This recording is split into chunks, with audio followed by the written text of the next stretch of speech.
Votre petit-fils, donc Ethan, 12 ans, a été kidnappé par le Hamas à Niroz, où il était.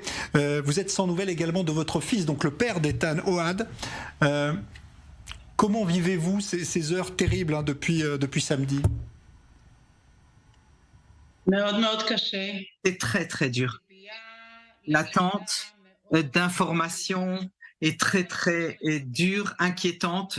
Personne n'est en contact avec nous, personne ne nous dit qu'est-ce qui se passe, où ils sont. Ohad a été touché, on lui a tiré 2 fois dessus et les enfants, sa femme et les enfants, on les a repoussés brutalement et les autres, on les a enlevés.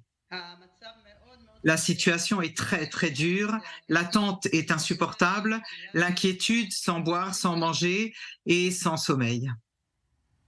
Ça veut dire que depuis samedi, aucun représentant de l'État ou de l'armée n'est entré en contact avec vous, alors que vous savez que votre petit-fils notamment a été enlevé à Gaza.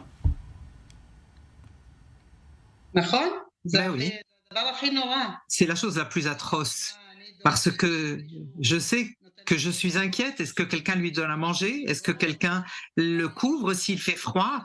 Ces monstres peut-être sont en train de le frapper et je pleure tout le temps. Et je voudrais vous montrer cet enfant.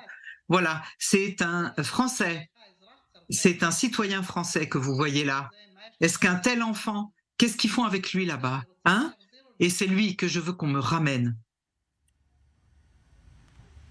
Ouais, vous avez raison de montrer sa photo parce qu'effectivement on a du mal à comprendre ce qui permet d'emmener des enfants de cette manière.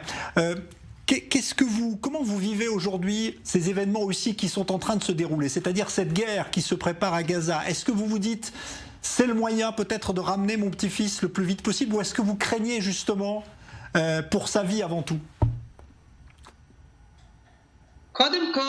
D'abord et avant tout, je crains pour sa vie. C'est la première chose. Je veux qu'on me le rende et qu'on me le ramène à la maison. En ce qui concerne la guerre, il y a des gens plus intelligents et plus doués que moi et plus professionnels pour savoir ce qu'il faut faire. Et je ne peux que leur faire confiance pour qu'ils fassent du mieux et que mes enfants ne soient pas touchés, ni les autres, ni les vieillards, ni les femmes qui ont été enlevés sans aucune raison. Vous n'avez pas eu de nouvelles aussi de votre fils, le père donc d'Ethan, qui a été blessé, vous nous l'avez dit? Oui. Ils l'ont blessé. La porte de la maison était fermée. Ils ont essayé de rentrer, ils n'ont pas réussi. Donc, ils ont enfoncé la porte avec des tirs de tous côtés et ils ont réussi à rentrer. Et à l'entrée, ils ont vu mon fils qui était devant la porte de l'abri et il tenait la porte de l'abri pour qu'il ne puisse pas rentrer et toucher les enfants. Ils l'ont vu, ils ont tiré sur lui, ils l'ont blessé et ils sont entrés dans l'abri. Et quand ils en sont ressortis, brutalement, ils ont fait sortir les enfants et ils l'ont blessé à nouveau. Et depuis, nous ne savons pas ce qui se passe avec lui. Où il est-ce qu'il a été enlevé, est-ce qu'il a été tué? Nous ne savons que le fait qu'il est blessé. Ça fait 4 jours, une attente désespérée d'un mot pour savoir ce qui se passe avec lui. C'est-à-dire qu'il est peut-être hospitalisé quelque part aujourd'hui, mais vous ne le savez pas.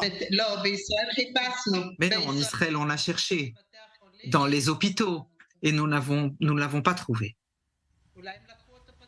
Peut-être qu'ils l'ont emmené blessé, peut-être qu'ils l'ont tué et l'ont jeté quelque part, je ne sais pas. Qu'est-il arrivé aux autres membres de la famille qui étaient enlevés aussi au départ par le Hamas?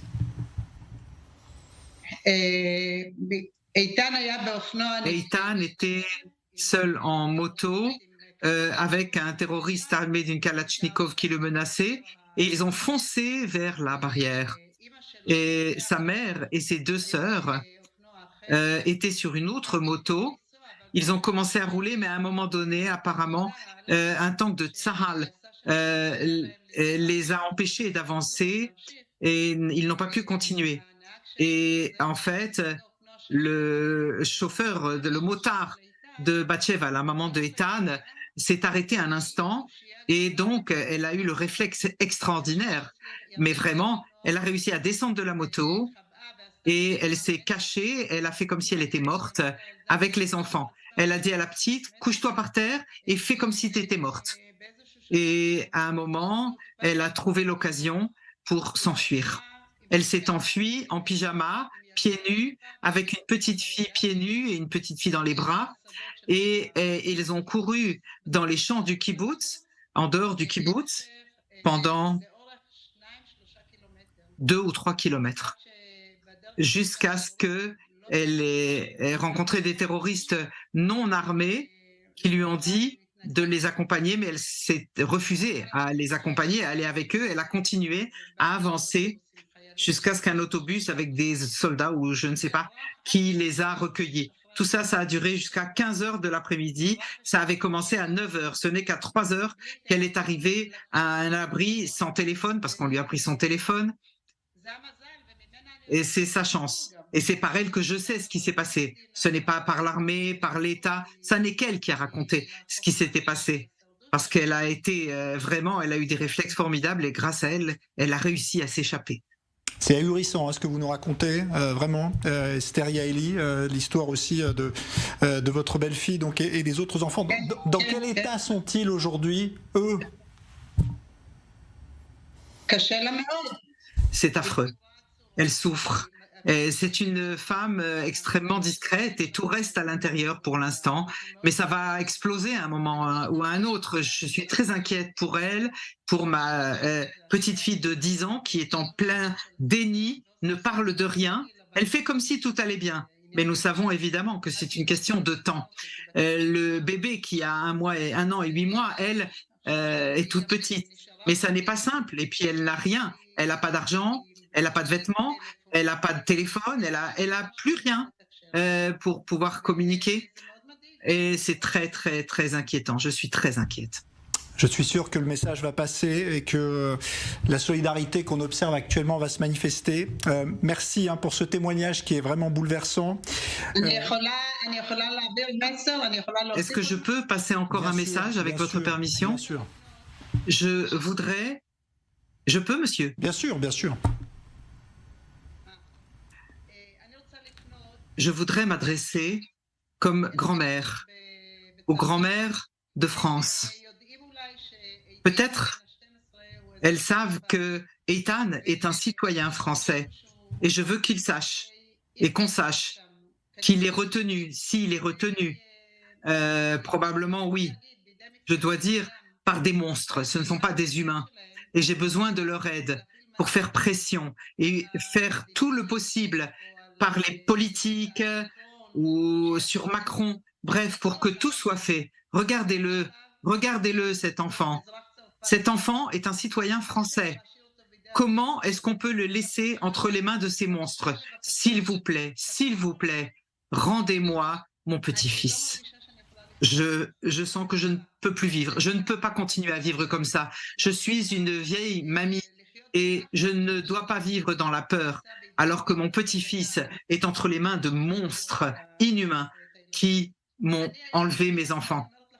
Aujourd'hui, je peux vous le dire, peut-être que c'est étrange à dire. Aujourd'hui, je suis prête à mourir à Gaza pour ramener mon petit-fils. Alors, je demande l'aide de Macron, des habitants de France. Faites pression, je vous en supplie, s'il vous plaît, pour que mon petit-fils rentre à la maison et que sa mère puisse aussi vivre. Parce qu'elle n'a pas réussi à sauver son fils, vous comprenez? Ils lui ont enlevé son fils avec un Kalachnikov, un petit garçon de 12 ans. Il n'a rien fait de mal. Voilà ce que je voulais dire. Ce que je peux vous dire en tout cas, parce que vraiment ce que vous dites est tellement bouleversant, Esther, c'est que l'ambassadeur de France en Israël qui était là tout à l'heure est au courant, évidemment, et qu'il a dit que la France agissait évidemment à son niveau. Alors on ne sait pas ce que ça va donner, parce qu'on est face au Hamas, ce n'est pas comme si on négociait avec un pays, mais que la France était au courant du cas de ces Français, dont votre petit-fils Eitan, on lui en a parlé, on l'a cité nommément, et que la France agissait aussi à son niveau pour essayer d'obtenir évidemment la libération de ces ressortissants qui sont enlevés. On rappelle qu'il y en a une vingtaine qui seraient dans le cas d'Eitan, votre petit-fils dont vous nous avez montré cette photo, ce qui est tout à fait injuste. Et je comprends que vous le vivez comme ça. J'espère qu'ils réussiront. C'est affreux, atroce. Et le monde doit commencer à avoir peur. Le monde peut avoir peur. Ce ne sont pas des êtres humains, ce sont des monstres. Voilà, c'est tout ce que j'ai à dire. Merci beaucoup pour ce témoignage, Esther, vraiment, parce que cette photo, évidemment, elle Merci à vous. sur les réseaux et vous l'avez montré aussi. Et au revoir, merci. On s'y arrête parce qu'on ne peut pas passer quand on voit la photo de ce petit garçon et des autres enfants aussi, d'ailleurs, hein, qui ont été emmenés ou qui ont été malheureusement massacrés par les terroristes du Hamas. Merci pour ce témoignage, Esther.